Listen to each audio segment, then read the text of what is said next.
niyo yung church, isa tayong malaking grupo eh. Kaya ano niyo ba, natutuwa ako sa akin, sa totoo na mo.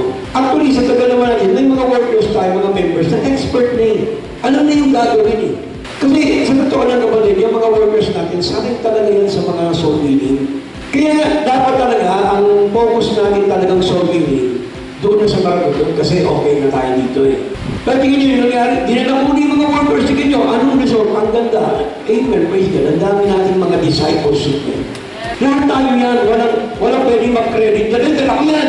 Ay, dala ko yan! Hindi mo, ang Panginoon mo yan. Walang pwedeng kumangkin na akin kung mabisita ito sa daan. Akin to, ako nagdala dito. Effort niya natin lahat. Go tayo ng go!